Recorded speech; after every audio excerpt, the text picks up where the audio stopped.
Hi students, in last lecture we have seen Pascal's law and hydrostatic paradox. What was the hydrostatic paradox? The statement was the shape of the vessel containing liquid does not affect the pressure exerted on the bottom surface of the container by the liquid when the liquid is taken up to the same height in different vessel. Different vessels मध्ये जर तुम्ही same हाईटला liquid घेतलेलं असेल तर त्या प्रत्येक vessel मध्ये म्हणजे जरी व्हेसलचा शेप डिफरंट असेल तरी त्या व्हेसलच्या बॉटमवर ऍक्ट होणारं प्रेशर हे तिन्ही केसेस मध्ये आपण कसं बघितलं होतं सेम आहे.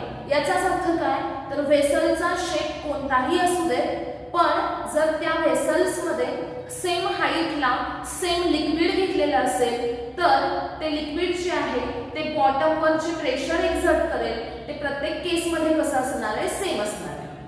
हे स्टेटमेंट होतं हायड्रोस्टॅटिक पॅराडॉक्सचं. त्यानंतर आपण सेकंड बघितलं होतं Pascal's law. What was the statement of Pascal's law?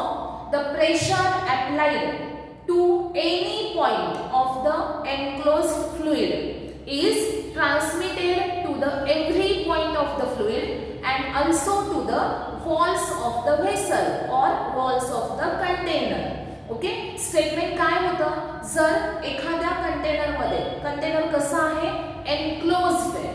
Enclosed आहे याचा अर्थ काय तो सगळ्या बाजूंनी कसा आहे क्लोज आहे. मग अशा एनक्लोज्ड कंटेनर मध्ये जर तुम्ही फ्लुइड घेतलं तर त्याला तुम्ही कसलं फ्लुइड म्हणाल तर एनक्लोज्ड फ्लुइड. तर त्या एनक्लोज्ड फ्लुइडच्या कोणत्याही पॉइंटला जर तुम्ही प्रेशर अप्लाय केलं तर ते प्रेशर त्या फ्लुइड मध्ये प्रत्येक पॉइंटला इक्वली ट्रान्सफर केलं जाईल आणि फक्त फ्लुइडलाच प्रेशर ट्रान्सफर न होता ते आणखीन कुठे जाऊ शकतं तर त्या व्हेसलच्या वॉल्सला ट्रान्समिट केलं जाऊ शकतं. याचा अर्थ काय की फ्लुइडला कुठेही प्रेशर अप्लाय करा ते प्रत्येक पॉइंटला अप्लाय होईल आणि त्यासोबत त्या व्हेसलच्या वॉल्सला सुद्धा अप्लाय केलं जाईल. मग आता आज आपण नेक्स्ट पॉइंट बघणार आहोत applications of the Pascal's law. Applications of Pascal's law या पॉइंट मध्ये फर्स्ट आहे hydraulic lift. Hydraulic lift is the first application of the Pascal's law. Hydraulic lift हे Pascal's law वर डिपेंड आहे. याच्यामध्ये काय केलं जातं बघा. सपोज एक टँक आहे टँक त्या टँक मध्ये इथं सपोज एक टँक आहे दुसरा इकडे एक टँक आहे आणि या दोघांना इथं कनेक्ट केलेलं आहे आणि दोघांच्या मध्ये लिक्विडची हाईट जी आहे ती कशी आहे बघा सेम ठेवलेली आहे इथं आपण. आणि आता सपोज हा जो एक टँक आहे फर्स्ट टँक याच्यामध्ये या टँकचा हा क्रॉस सेक्शनल एरिया किती आहे तर A1 आहे. हा सेकंड टँक आहे या सेकंड टँकचा हा क्रॉस सेक्शनल एरिया किती आहे तर A2 आहे. मग याच्यामध्ये आपल्याला काय समजतंय तर A1 लेस दॅन A2 आहे. A1 कसा आहे लेस दॅन A2. नीट समजून घ्या. पहिला टँक जो आहे त्याचा क्रॉस सेक्शनल एरिया आहे A1 आणि तो स्मॉल आहे. सेकंड टँक आहे त्याचा क्रॉस सेक्शनल एरिया आहे A2 आणि तो कसा आहे तर लार्ज आहे. कोणापेक्षा फर्स्ट टँकपेक्षा. आता याच्यामध्ये काय केलं दोन्ही टँक्स मध्ये वॉटर घेतलेला आहे. The water is taken in both the tanks and the open end of the tank is fitted with a piston. Okay first tank आहे. फर्स्ट टँकचं हे जे ओपन एंड आहे त्या ओपन एंडला तुम्ही इथे फिक्स काय केलेलं आहे तर पिस्टन फिक्स केलेला आहे. वर काय कनेक्ट केला इथं पिस्टन फिक्स केलेला आहे. पिस्टन कोणता आहे बघा S1. S1 is the piston connected to tank first. Second हा जो सेकंड टँक आहे या सेकंड टँक वर इथं हे जे ओपन एंड आहे त्या ओपन एंडला इथे सेकंड पिस्टन एक कनेक्ट केलेला आहे आणि तो सेकंड पिस्टन कोणता आहे तर S2. S1 म्हणजे फर्स्ट टँकच्या ओपन एंडला कनेक्ट केलेला पिस्टन आणि S2 म्हणजे काय असेल तर ओपन सेकंड टँक जो आहे त्याच्या ओपन एंडला कनेक्ट केलेला पिस्टन म्हणजे काय असेल S2 असेल. हे दोन्ही टँक एकमेकांना कनेक्टेड आहेत. आता नेक्स्ट स्टेप मध्ये आपण बघितलं इथे की A1 म्हणजे काय आणि S1 म्हणजे काय, A2 म्हणजे काय आणि S2 म्हणजे काय, हे आपण इथे आता पाहिलं. आता F1 म्हणजे काय असणार, फोर्स. फर्स्ट याचा अर्थ काय, तर फर्स्ट टँक जो आहे त्याच्यावर जो पिस्टन आहे त्याला अप्लाय केलेलं फोर्स हे किती असेल, F1. बघा त्याचा एरो कुठे आहे, टुवर्ड्स द पिस्टन. म्हणजे काय केलं आपण, तर फर्स्ट टँक जो आहे त्याच्यावर जो पिस्टन कनेक्टेड आहे त्याला किती फोर्स वरून अप्लाय केलं, तर F1 एवढा फोर्स त्याच्यावरून पिस्टनला अप्लाय केलेला आहे. आता पास्कल्स लॉ काय सांगतो आपल्याला, पास्कल्स लॉ मध्ये लास्ट लेक्चर मध्ये आपण काय पाहिलं की जर तुम्ही एका पिस्टनला कुठेतरी फोर्स अप्लाय केलं तर ते कुणाला ट्रान्सफर होतं, त्या कंटेनर मध्ये असणाऱ्या लिक्विडला ट्रान्सफर होतं. त्यासोबत ते कुणाला आणखी ट्रान्सफर होतं, तर वॉल्सला ट्रान्सफर केलं जातं. बरोबर. मग सेम इथे तोच कन्सेप्ट यूज केला जाईल. बघा F1 एवढं फोर्स कोणत्या एरियावर अप्लाय झालं, क्रॉस सेक्शन एरिया आहे A1. बघा F1 amount of force is applied to the piston S1 which is having cross sectional area A1. Okay. आता F1 amount of force जर A1 एरियावर अप्लाय झालं असेल तर किती प्रेशर अप्लाय झालं, तर F1 upon A1. F1 upon A1 म्हणजे काय असेल, तर फर्स्ट टँकच्या पिस्टनला म्हणजे कोणाला, S1 ला जे प्रेशर अप्लाय झालं ते काय असेल, तर P1 असेल. आणि P1 चा फॉर्म्युला काय असणार, मग P1 इज इक्वल टू काय असेल, तर F1 upon A1. हा कुणाचा फॉर्म्युला असेल, pressure which is applied to the piston S1. Okay. आता या पिस्टनला जे प्रेशर अप्लाय झालेलं आहे ते प्रेशर कुठे अप्लाय केलं जाईल, त्या पिस्टनला फोर्स अप्लाय केला म्हणजे तो पिस्टन खाली कॉम्प्रेस झाला, प्रेस केला गेला. पिस्टन खाली प्रेस झाला त्याच्यामुळे हे जे फ्लुइड आहे आतमध्ये, सपोज तिथं काय आहे, वॉटर आहे, तर या पिस्टनला अप्लाय केलेलं फोर्स हे कोणाला मिळालं, तर इथं जे वॉटर आहे ना त्याला ते फोर्स अप्लाय झालं. याचा अर्थ काय, तर F1 upon A1 एवढ्या अमाउंटचं प्रेशर हे या फ्लुइडवर अप्लाय झालेलं आहे. बरोबर. According to Pascal's law. आता बघा हा टँक ओपन होता, त्याला तुम्ही काय केलं, पिस्टनच्या साहाय्याने क्लोज केलेला आहे. सेकंड टँक सुद्धा काय होता, ओपन होता ॲटमॉस्फिअर मध्ये, त्याला पण तुम्ही काय केला, पिस्टन S2 कनेक्ट केला वर आणि तो पण क्लोज झाला. दोन्ही टँक क्लोज आहेत आणि त्यांना इंटरकनेक्टेड केलेलं आहे. बरोबर. म्हणजे ही सिस्टीम जी आहे, ही सिस्टीम कशी आहे, तर एनक्लोज्ड सिस्टीम आहे. आणि एनक्लोज सिस्टीम मध्ये जे फ्लुइड आहे त्या फ्लुइडला काय म्हणायचं, एनक्लोज्ड फ्लुइड. ओके. म्हणजे हे जे आतमध्ये वॉटर आहे हे कसलं आहे, तर एनक्लोज्ड फ्लुइड आहे. ओके. मग आता जर F1 amount of force apply झालं तर हा पिस्टन खाली प्रेस केला जाईल. म्हणजेच काय, तर हे जे वॉटर आहे इथं त्याच्यावर काय अप्लाय झालं, प्रेशर P1 अप्लाय झालं. आता हे टोटल सगळं एनक्लोज्ड आहे. पास्कल्स लॉ आपल्याला काय सांगतो, स्टेटमेंट काय आहे, तर एनक्लोज्ड फ्लुइडच्या कोणत्याही पॉइंटला प्रेशर अप्लाय केलं तर ते प्रेशर त्या फ्लुइडच्या प्रत्येक पॉइंटला इक्वली ट्रान्सफर केलं जाईल. म्हणजेच काय, जर प्रेशर P1 इथं या वॉटरला अप्लाय झालं तर हे प्रेशर हे कुठे ट्रान्सफर होईल, बघा या सेकंड टँक मध्ये ट्रान्सफर होईल. म्हणजे इथे सुद्धा हेच प्रेशर ट्रान्सफर केलं जाणार आहे.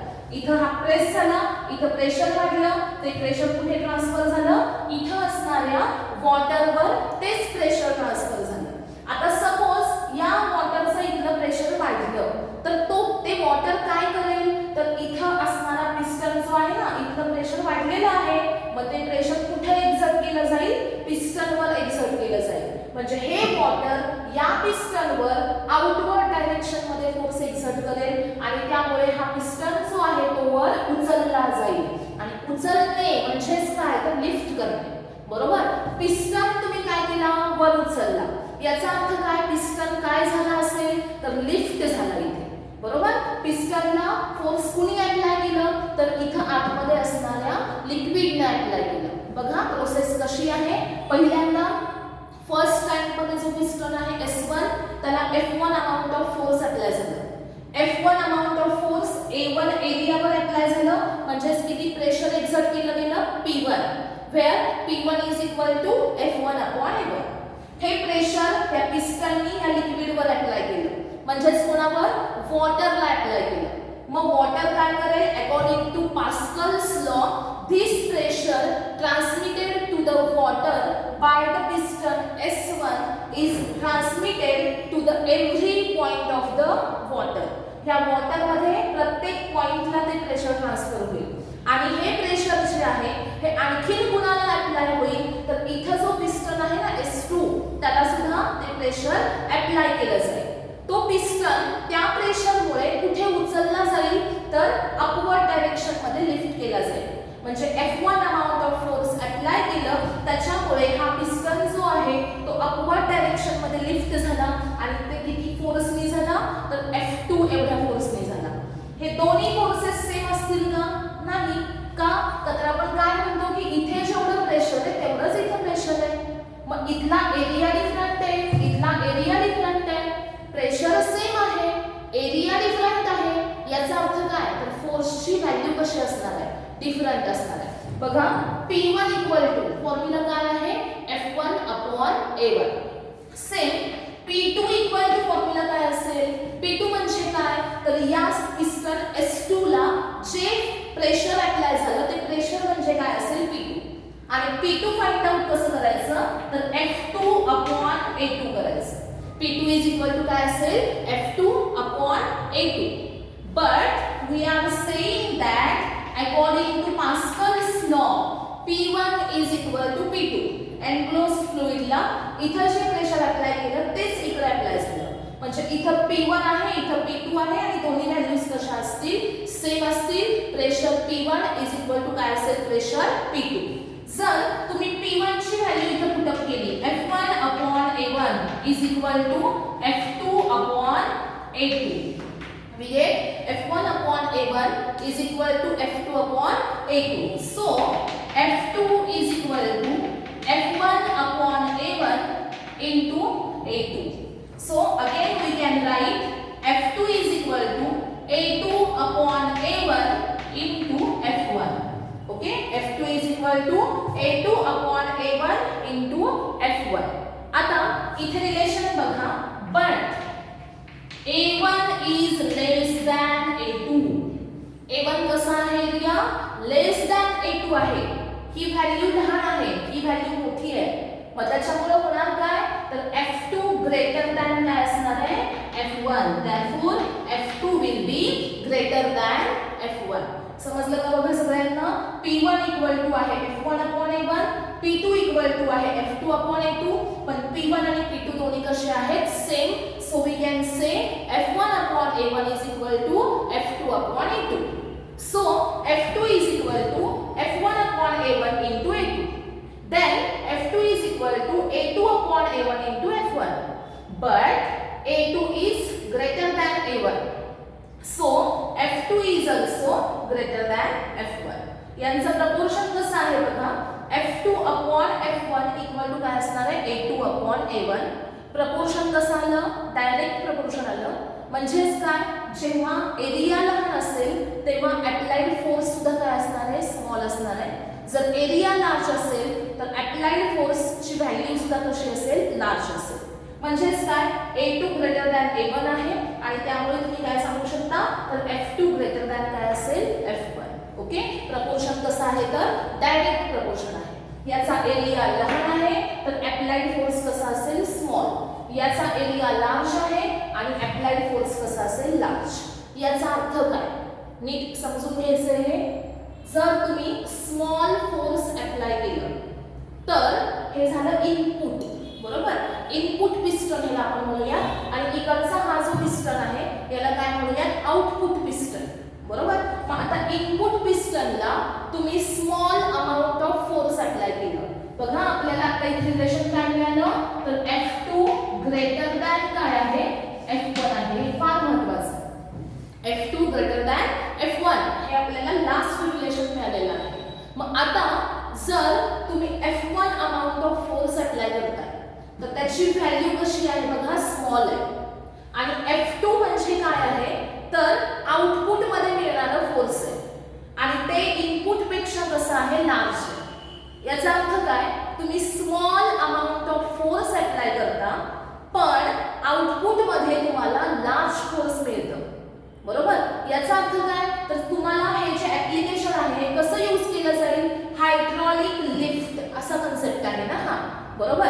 आता लिफ्ट म्हणजे काय, तर उचलायचं. लिफ्ट करायचं म्हणजे काय, एखादा ऑब्जेक्ट तुम्हाला उचलायचा आहे.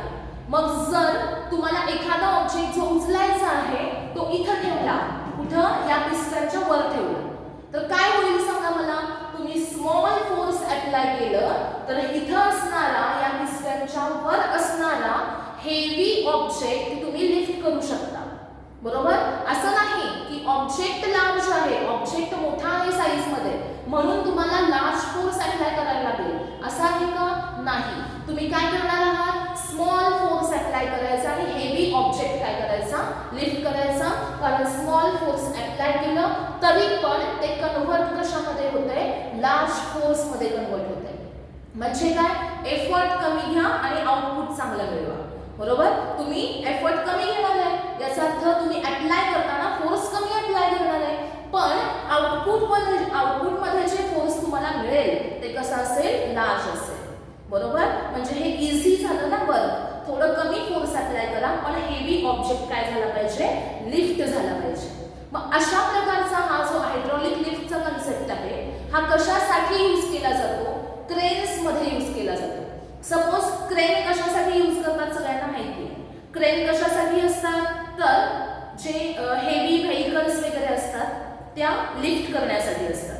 क्रेन आहे ती काय करेल, सपोज दरीमध्ये एखादी बस पडलेली आहे आणि ती बस वर घ्यायची आहे दरीतून, तर काय केलं जातं, क्रेन लावली जाते. त्या क्रेन मध्ये एक रोप असतो, तो रोप एका पुलीवर वाउंड केलेला असतो आणि ती पुली जी आहे ती कशाला कनेक्टेड असते, मोटारला कनेक्टेड असते. बरोबर. आणि तो रोप जो आहे तो दरीमध्ये खाली सोडला जातो आणि ती व्हेइकल त्याला कनेक्ट करून काय होणार आहे बघा, हे व्हेइकल त्या रोपला कनेक्ट केली जाईल आणि तुम्ही क्रेन मध्ये आहात आणि क्रेनला मोटरच्या सहाय्याने तो रोप काय केला जाईल, वर घेतला जाईल दरीतून आणि मग ती व्हेइकल जी आहे ती रोपला कनेक्टेड ती त्या रोप सोबत वर येईल दरीतून. बरोबर. पण इथं व्हेइकलच्या वेट एवढं फोर्स अप्लाय करावं लागत नाही, हे महत्त्वाचं. रोपला मोठी बस कनेक्टेड आहे किंवा कोणतीही एखादी मोठी व्हेइकल कनेक्टेड आहे, मग तिचं जेवढं वेट आहे तेवढं फोर्स आपल्याला लावावं लागेल का क्रेन मध्ये, नाही. हे असं ऍप्लिकेशन आहे की तुम्ही फोर्स कमी अप्लाय करणार आहात आणि तो हेवी ऑब्जेक्ट जो आहे तो दरीतून काय करणार आहे, लिफ्ट करणार. मग अशा प्रकारे हा कन्सेप्ट यूज केला जातो हायड्रॉलिक लिफ्टचा. कशासाठी, तर for lifting heavy objects by applying small force. By applying small force you can lift the heavy objects. अशा प्रकारे हे ऍप्लिकेशन कुणाचं बघितलं आपण, पास्कल्स लॉचं first application. It is the hydraulic lift. It is used for lifting heavy objects by applying the small force. Okay. Now we will see the second application of the Pascal's law, which is hydraulic brakes. Okay. Second application of the Pascal's law is hydraulic brakes. Hydraulic brakes are used in car for stopping the car or reducing the speed of the car. We use the hydraulic brakes in the car. Okay. ही system जी आहे hydraulic breaks ही कशासाठी use केली जाईल, तर car जी आहे motion मध्ये तिचं स्पीड कमी करायचं असेल किंवा तिला स्टॉप करायची असेल तर त्या केस मध्ये कार मध्ये हायड्रॉलिक ब्रेक हा कन्सेप्ट यूज केला जातो.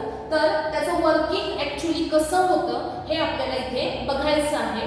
बघा याच्यामध्ये हे जे चार दिसत आहेत चार साईडला 1 2 3 4 हे जे आहेत हे काय आहेत तर स्लेव्ह सिलेंडर्स आहेत. काय आहेत, slave cylinder. This is slave cylinder of area A2. This is also slave cylinder of area means cross sectional area. This area is A2. Cylinder आहे ना, मग सिलेंडरचा क्रॉस सेक्शनल एरिया घ्यायचा, तो किती असेल, इथे A2 असेल.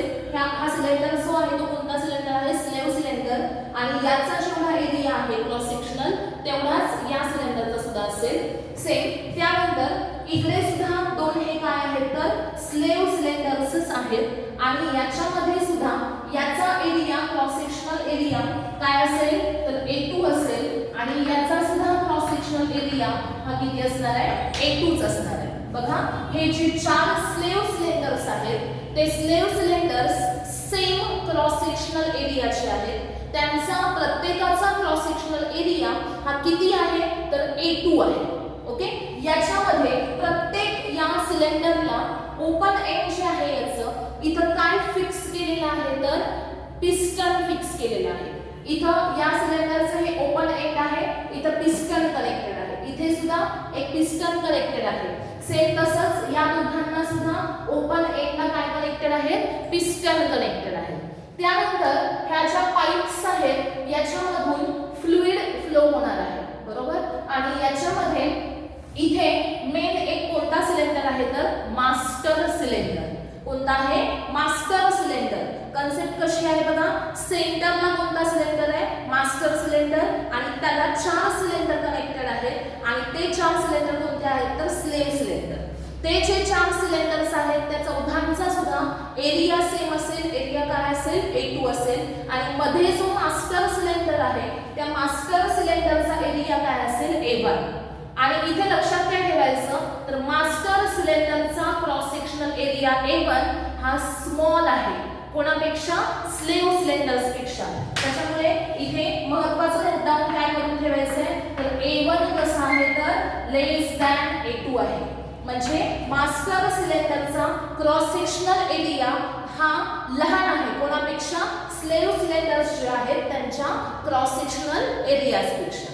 ओके, आता इथं बघा पुढे जे हे दाखवलेलं आहे हे काय आहे, ब्रेक पेडल. म्हणजे ज्याच्यावर तुम्ही ब्रेक अप्लाय करता ते पेडल इथे आहे, आणि त्या ब्रेक पेडलला ही सगळी सिस्टीम आहे कशामध्ये, कारमध्ये अशी सिस्टीम सगळी असणार आहे. म्हणजे तुम्ही ब्रेकवर पाय दिल्यानंतर त्या पुढे वर्किंग कसं होतं हे आपल्याला इथे बघायचं आहे. आपल्याला दिसतो फक्त काय, ब्रेक पेडल दिसतो, त्याच्यावर तुम्ही काय करता, तुमचा फूट प्रेस करता. ब्रेक पेडलवर तुम्ही पाय दिला तर काय होणार बघा, ब्रेक पेडल काय करेल, इथं रॉडच्या साहाय्याने कशाला कनेक्टेड आहे तर मास्टर सिलेंडरला कनेक्टेड आहे. ब्रेक पेडल कनेक्टेड कुणाला आहे, रॉडच्या साहाय्याने मास्टर सिलेंडरला कनेक्टेड आहे. आता मास्टर सिलेंडर जो आहे त्याचा इथं काय पिस्टन आहे, रॉडच्या साहाय्याने हा पिस्टन हा ब्रेक पेडलला कनेक्ट केला. ब्रेक पेडल वर तुम्ही काय केलं, फोर्स अप्लाय केलं. अशा प्रकारे ब्रेक पेडलवर फोर्स अप्लाय झाला तर हा रॉड जो आहे तो पुढे सरकेल. इकडे रॉड पुढे सरकला की हा जो पिस्टन आहे कोणाचा, मास्टर सिलेंडरचा पिस्टन, याच्यावर असं फोर्स अप्लाय होईल.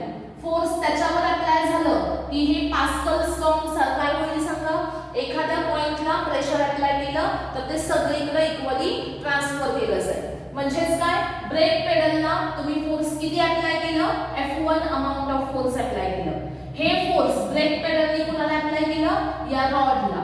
रॉडनी कुणाला अप्लाय केलं, पिस्टनला, जो कोणाचा आहे मास्टर सिलेंडरचा पिस्टन आहे. मग पिस्टन त्या फोर्सनी इकडे टुवर्ड्स लेफ्ट प्रेस केला जाईल, बरोबर. इकडे सरकला पिस्टन, त्याच्यामुळं इथं प्रेशर किती अप्लाय झालं तर F1 amount of force apply केलं, आणि याचा क्रॉस सेक्शनल एरिया किती आहे, A1 आहे. मग प्रेशर किती अप्लाय झालं तर F1 अपॉन A1 एवढं प्रेशर अप्लाय झालं. म्हणजे P1 इज इक्वल टू काय असेल, F1 अपॉन A1. P1 म्हणजे काय आहे तर pressure applied on the master cylinder. ते किती आहे तर P1. P1 कसं काढायचं तर F1 अपॉन A1. F1 म्हणजे काय, ब्रेक पेडलला तुम्ही किती फोर्स अप्लाय केलं. A1 म्हणजे काय तर त्या मास्टर सिलेंडरचा क्रॉस सेक्शनल एरिया. बघा ब्रेक पेडलला अप्लाय फोर्स केलं त्याच्यामुळे हा जो पिस्टन आहे हा F1 अमाउंट ऑफ फोर्सने पुढे इकडे प्रेस झाला, कुठे टुवर्ड्स लेफ्ट. मग F1 अपॉन A1 केलं की आपल्याला काय मिळेल तर अप्लाइड प्रेशर. अप्लाइड प्रेशर किती असेल P1. कसं काढायचं F1/A1 करायचं. मग इथे अप्लाय जे प्रेशर झालं हे कुणाला ट्रान्समिट केलं जाईल तर इथं जे फ्लुइड आहे ना या फ्लुइडला ते प्रेशर ट्रान्सफर होईल. म्हणजे याच्यामुळं इथं प्रेशर अप्लाय झालं. ह्या पाईप्सच्या एकमेकांना कनेक्टेड आहेत सगळ्या.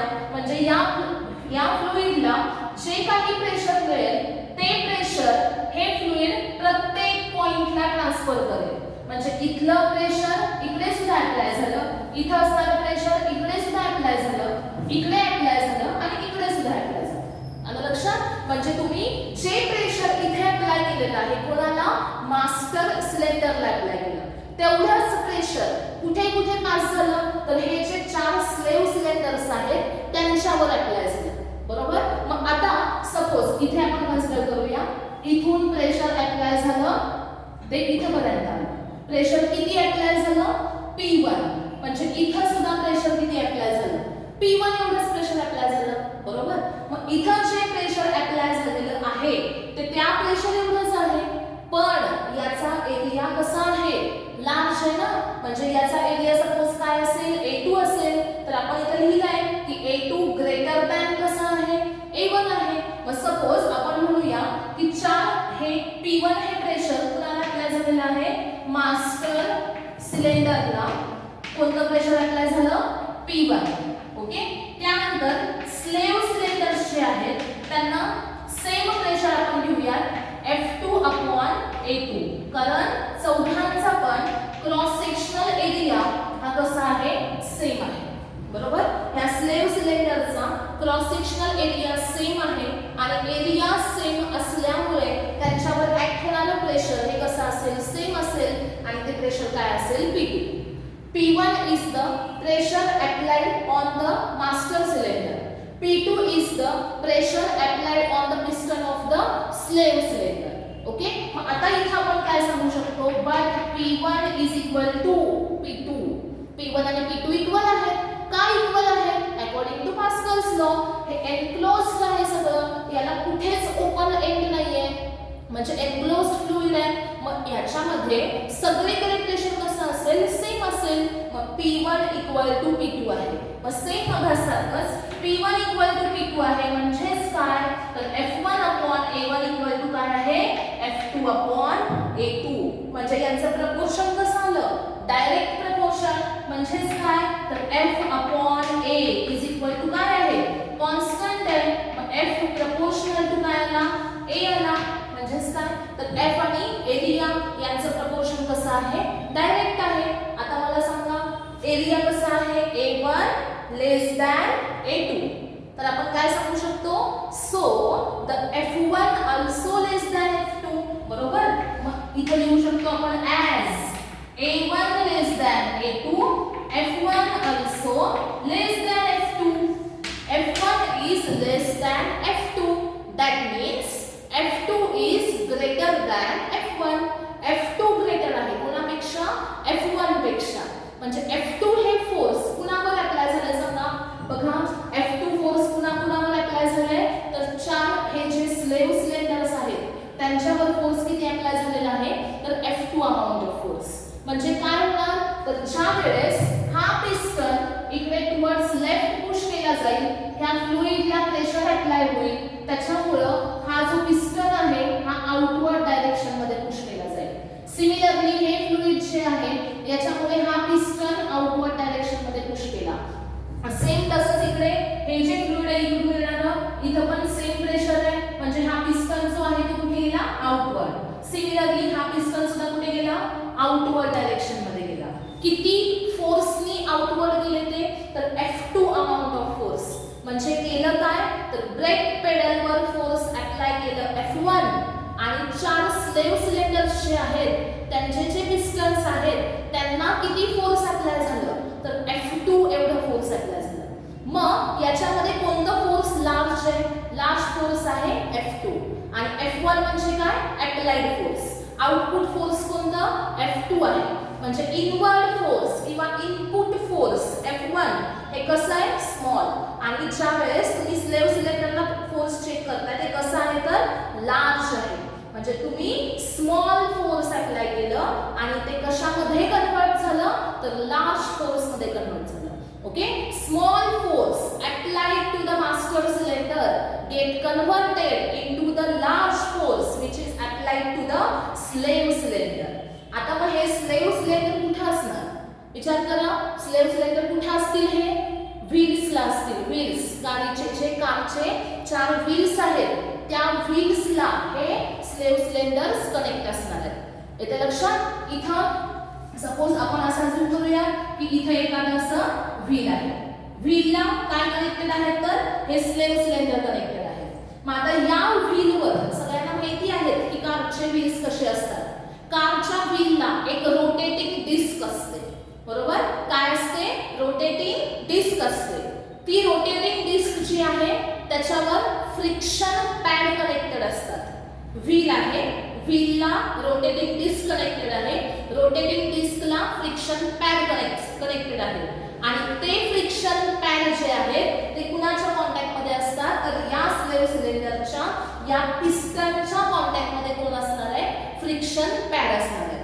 मग आता ज्या वेळेस हे इथलं प्रेशर ह्याला आउटवर्ड डायरेक्शन मध्ये पुश करेल तेव्हा हा जो पिस्टन आहे हा इकडे आउटवर्ड डायरेक्शन मध्ये पुश झाला आणि इथं काय आहे तर फ्रिक्शन पॅड आहे. फ्रिक्शन पॅडला रोटेटिंग डिस्क कनेक्टेड आहे आणि रोटेटिंग डिस्कला व्हील कनेक्टेड आहे. म्हणजेच काय झालं तर हे जे पिस्टन आहे त्याला त्या फ्रिक्शन पॅडवर प्रेस झाला.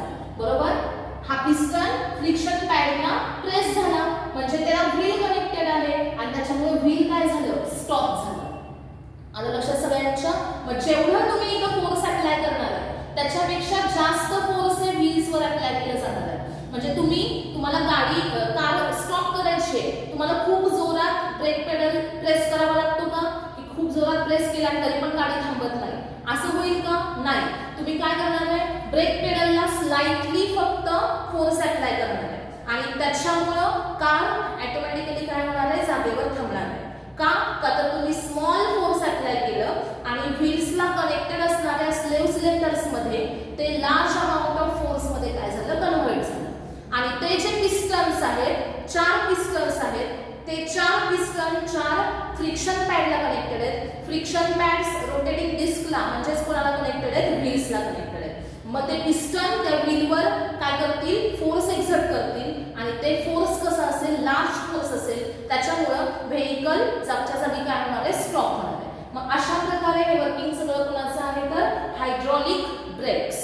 हायड्रॉलिक ब्रेक जे आहेत ते कसं वर्क करतील सगळ्यांना समजलं का बघा. त्याच्यामध्ये काय असतो एक मेन मास्टर सिलेंडर आणि 4 व्हील्सला. मास्टर सिलेंडर कुणाला कनेक्टेड आहे ब्रेक पेडलला. बरोबर, एक master cylinder 4 slave cylinder. Master cylinder connected आहे ब्रेक पेडलला आणि स्लेव्ह सिलेंडर्स कनेक्टेड आहेत व्हील्सला. ओके, तुम्ही कमी फोर्स अप्लाय केलं मास्टर सिलेंडरला ते फोर्स मिळणार पिस्टनला, ते लिक्विडला मिळणार, लिक्विड स्लेव्ह सिलेंडरला अप्लाय करतील. मग तिथे जे पिस्टन्स आहेत ते आउटवर्ड डायरेक्शन मध्ये पुश होतील. स्मॉल फोर्स अप्लाय केलं कशामध्ये कन्वर्ट झालं लार्ज फोर्स मध्ये. पण त्यासाठी महत्त्वाची कंडिशन की मास्टर सिलेंडरचा क्रॉस सेक्शनल एरिया हा कसा असला पाहिजे स्मॉल असला पाहिजे कोणापेक्षा स्लेव्ह सिलेंडर्सच्या क्रॉस सेक्शनल एरियापेक्षा. तुम्ही हे उलट घेतलं सपोज मास्टर सिलेंडरचा एरिया मोठा घेतला आणि स्लेव्ह सिलेंडर्स जे आहेत त्याचा क्रॉस सेक्शनल एरिया स्मॉल घेतला तर उलटी प्रोसेस होईल.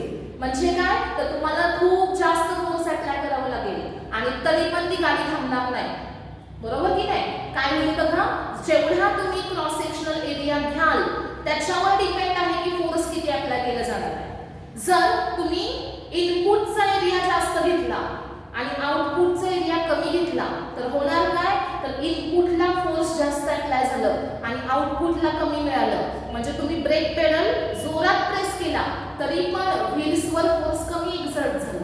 बरोबर, हे कधी होऊ शकतं ज्यावेळेस याचा एरिया लार्ज आहे आणि याचा एरिया कसा आहे कमी आहे. असं उलट झालं तर मध्ये होऊ शकतं की तुम्ही खूप फोर्स अप्लाय करताय पण तरी पण व्हेइकल काय स्टॉप होत नाही. ओके, मग आता इथे आपण काय बघतोय तर कशी कन्स्ट्रक्शन आहे मास्टर सिलेंडरचा क्रॉस सेक्शनल एरिया कसा असला पाहिजे स्मॉल असला पाहिजे. आणि स्लेव्ह सिलेंडरचे व्हीलला कनेक्टेड आहेत त्यांचा क्रॉस सेक्शनल एरिया हा कसा असला पाहिजे, लार्ज असला पाहिजे, तरच व्हेइकल काय होणार आहे, स्मॉल फोर्स अप्लाय केल्यावर स्टॉप होणार आहे.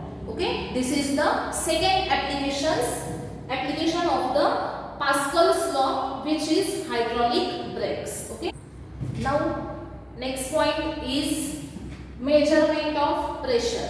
Okay, measurement of pressure. The instruments which are used for measuring pressure are pressure gauge, pressure meter, or vacuum gauges. The names of the instruments which are used for measuring pressures are pressure gauges, pressure meters, or vacuum gauges. Okay, these instruments are used for measuring the pressure due to the fluid. Okay, in this there are two main instruments. First is mercury barometer and second instrument is open tube manometer.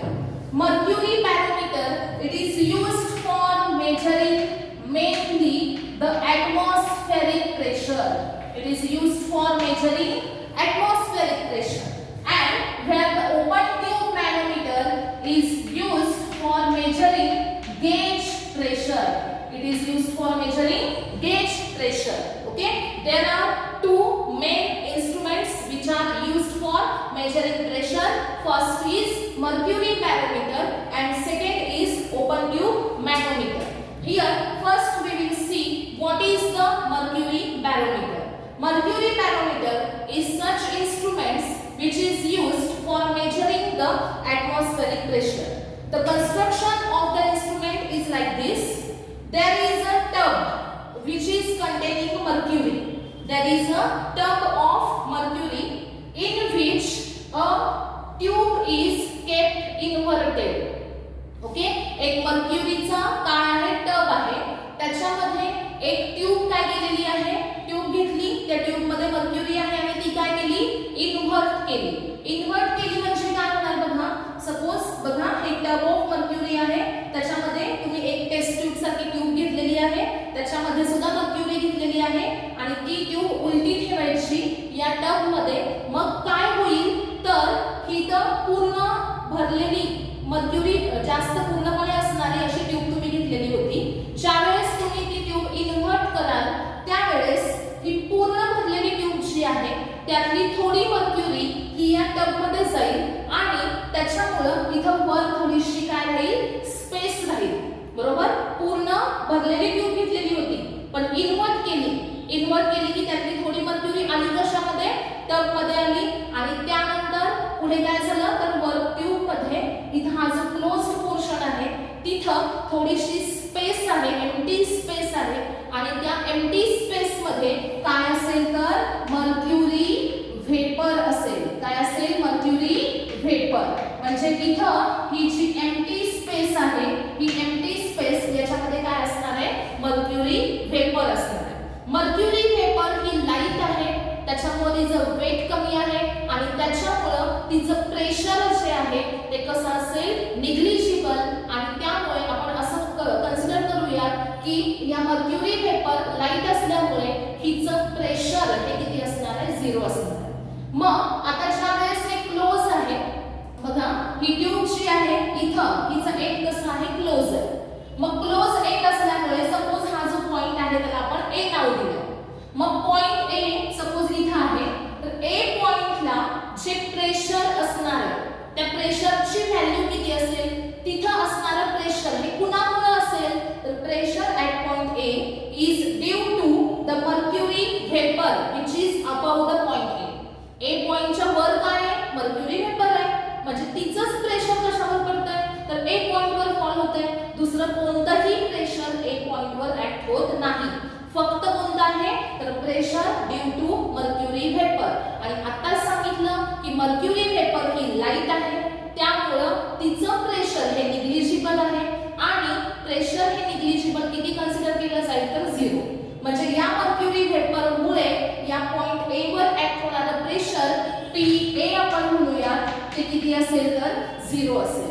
त्यानंतर हे जे liquid आहे हे इथपर्यंत हा जो surface आहे ह्या टब मध्ये ही जी मर्क्युरी ह्या लेवलला आहे, हा सरफेस ओपन टू ॲटमॉस्फिअर आहे. बघा या ट्यूबचा बाहेरचा हा सरफेस ओपन टू ॲटमॉस्फिअर आहे. म्हणजेच काय, हा पॉइंट सी जो आहे, पॉइंट सी त्याच्यावर कोणतं प्रेशर ऍक्ट होतं, तर ॲटमॉस्फेरिक प्रेशर ऍक्ट होतं. Point C open to atmosphere आहे, म्हणजे त्याच्यावर ऍक्ट होणारं फक्त एकच प्रेशर आहे आणि ते म्हणजे कोणतं आहे, तर ॲटमॉस्फेरिक प्रेशर.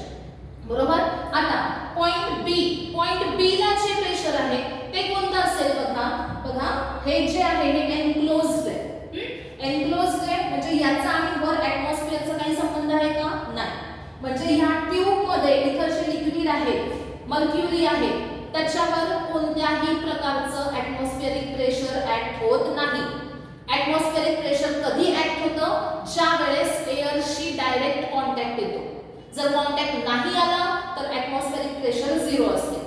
आता ही ट्यूब वरून क्लोज आहे, म्हणजे हे जे लिक्विड कॉलम आहे हा मर्क्युरी कॉलम, म्हणजे काय, या ट्यूब मध्ये इथं या हाईट पर्यंत फ्री सरफेसच्या वर हाईट घ्यायची आहे. मग या हाईट पर्यंत हा A to B हा जो मर्क्युरी कॉलम तयार झालेला आहे, त्या मर्क्युरी कॉलमचं प्रेशर हे कोणावर फॉल होतंय, तर पॉइंट B वर. बरोबर. म्हणजे पॉइंट B ला असणारं प्रेशर हे ड्यू टू काय आहे, मर्क्युरी कॉलम आहे.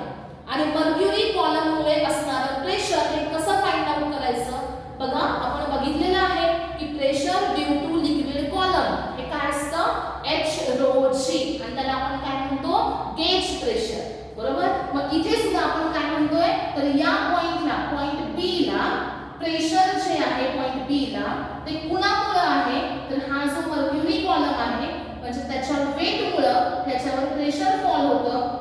मग pressure due to liquid column त्याला आपण काय म्हणतो, गेज प्रेशर.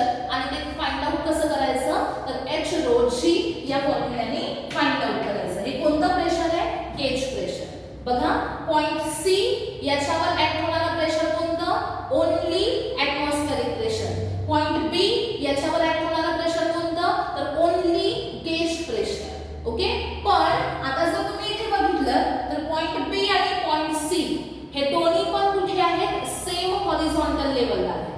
आता हे लक्षात ठेवायचं, जर एका हॉरिझॉन्टल लेवलला कोणतेही तुम्ही पॉइंट घेतले तर प्रत्येक पॉइंटला प्रेशर कसं असतं, सेम असतं.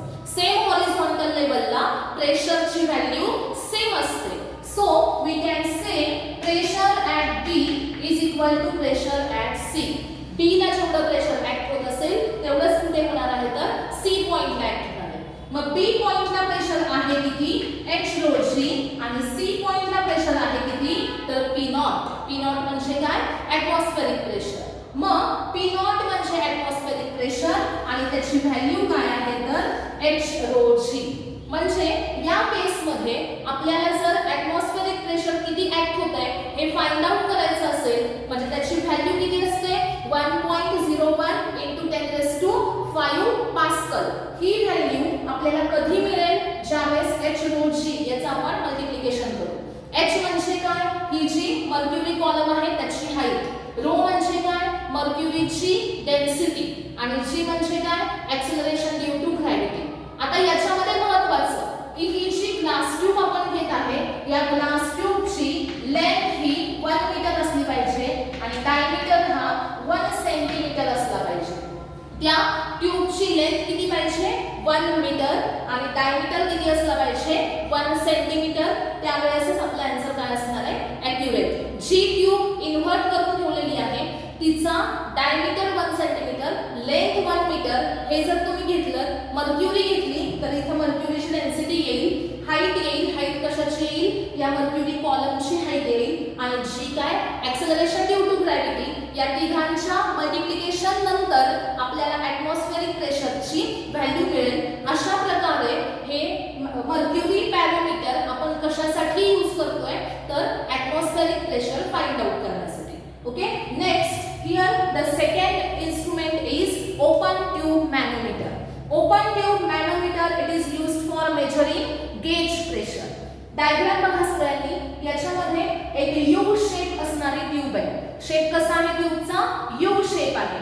या यू शेप असणाऱ्या ट्यूब मध्ये इथं एक व्हेसल किंवा कंटेनर आहे. बरोबर. आणि ही जी इथं डी आपण लिहिलेलं आहे ना, ही काय आहे तर सिस्टीम, ज्या सिस्टीमचं प्रेशर आपल्याला फाइंड आउट करायचं आहे. इथं अशी सिस्टीम आहे ज्या सिस्टीमचं प्रेशर आपल्याला फाइंड आउट करायचं आहे. असं अज्यूम करा की या सिस्टीमचं प्रेशर किती आहे, पी आहे, आणि त्याची व्हॅल्यू काय आहे ती आपल्याला फाइंड आउट करायची.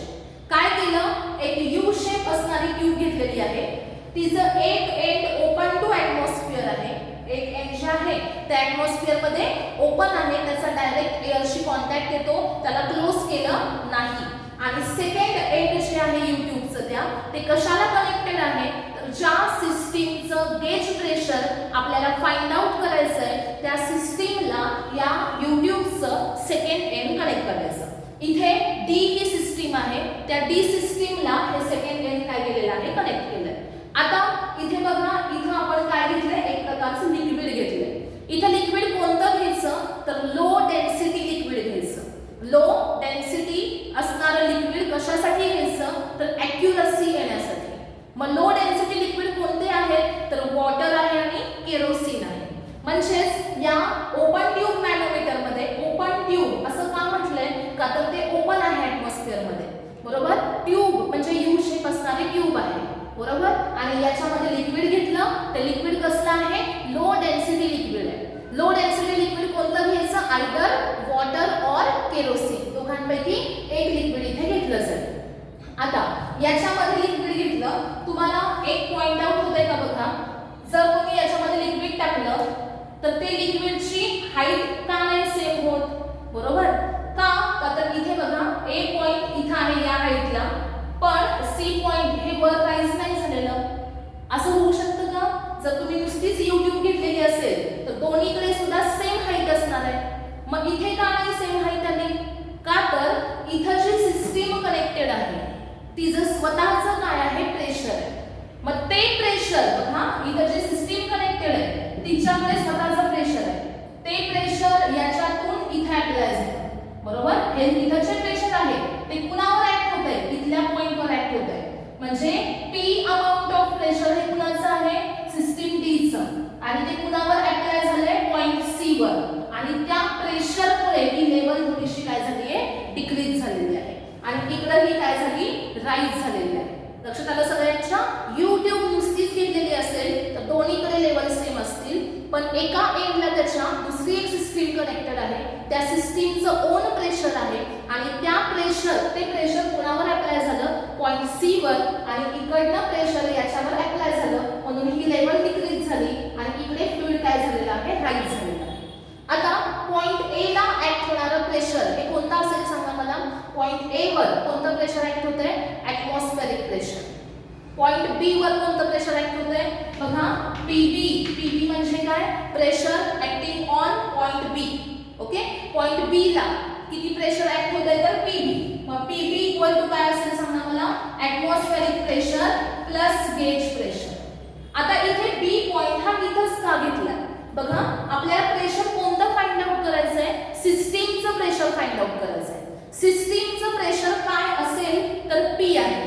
सिस्टीमचं प्रेशर काय आहे, पी आहे, ते आपल्याला फाइंड आउट करायचंय. मग सिस्टीमचं प्रेशर फाइंड आउट करण्यासाठी आपल्याला पॉइंट सी चं प्रेशर फाइंड आउट केलं पाहिजे, कारण या सिस्टीमचं प्रेशर कुणावर अप्लाय झालंय, पॉइंट सी वर अप्लाय झालंय. म्हणजे सिस्टीमचं काढायचंय याचा अर्थ कुणावरचं काढायचंय, पॉइंट सी वरचं. मग काय करायचं तर पॉइंट सी ज्या लेवलला आहे त्याच लेवलचा पुढचा एखादा पॉइंट घ्यायचा, म्हणजे त्या दोन्ही पॉइंटचं प्रेशर कसं असेल, same. We have to find out the pressure of this system, which is P. It is equal to pressure at point C. So take the another point which is at the same horizontal level as that of C. मग आता इथे point कोणता घेतला आपण, B point घेतला जो C च्या लेवलला आहे. मग जर PB ची व्हॅल्यू काय आली, P0 plus H rho. Okay, PB म्हणजे काय, या लेवलवरचा एक पॉइंट आहे, हे ओपन टू ॲटमॉस्फिअर आहे, मग याच्यावर प्रेशर किती, P0 प्लस काय असेल, H rho g. H म्हणजे काय, या बी पॉइंटच्या वर हा जो लिक्विड कॉलम आहे त्याची हाईट काय असणार आहे, H, पुढं rho g. H म्हणजे height of this liquid column. मग P0 plus H rho g केलं की आपल्याला काय मिळेल, PB मिळेल. आता PC म्हणजे काय, pressure at point C. Pressure C पॉइंटला कुणाचं प्रेशर आहे या सिस्टीमचं प्रेशर किती आहे P म्हणजे PC इक्वल टू काय असणार P आणि PB इक्वल टू काय असणार P naught plus H rho G. मग आता PB इक्वल टू PC आहे ना PP आणि PC कसं असेल सेम असेल pressure at point B equal to pressure at point C. मग प्रेशर ॲट पॉइंट B किती P naught plus H rho G आणि PC किती तर P म्हणजे P इक्वल टू काय फॉर्म्युला आला P naught plus H rho G. मग P equal to P naught plus H rho G. This is the system pressure बरोबर. या सिस्टीमचं pressure किती आहे P आहे आणि ते कसं काढायचं तर P naught plus H rho G करायचं. P नॉट म्हणजे ॲटमॉस्फेरिक प्रेशर आणि H rho G म्हणजे gauge pressure. H rho G कुणाचं प्रेशर आहे या लिक्विड कॉलमचं H rho G. मग जर आपल्याला H rho G find out करायचं आहे तर कसं करायचा P minus P not. Okay H rho G म्हणजे काय गेज प्रेशर. कसं फाइंड आउट कराल तर P म्हणजे सिस्टीमचं प्रेशर आणि मायनस काय करायचं ॲटमॉस्फेरिक प्रेशर. ओके दोन फॉर्म्युले इथे मिळाले आपल्याला. फर्स्ट मर्क्युरी बॅरोमीटर साठी ॲटमॉस्फेरिक प्रेशर इक्वल टू काय असतं गेज प्रेशर आणि ओपन ट्यूब मॅनोमीटर मध्ये P इक्वल टू काय असणार P naught plus H rho G. P is the pressure of the system, P not is the atmospheric pressure, H rho G is the pressure due to this liquid column. Okay, so gauge pressure H rho G equal to P minus P naught. Okay, now in this lecture we have studied two applications of the Pascal's law, which was hydraulic lift and hydraulic brakes. Also we have studied the measurement of pressure and instruments which are used for measuring the pressure, which are mercury barometer and open tube manometer. Okay.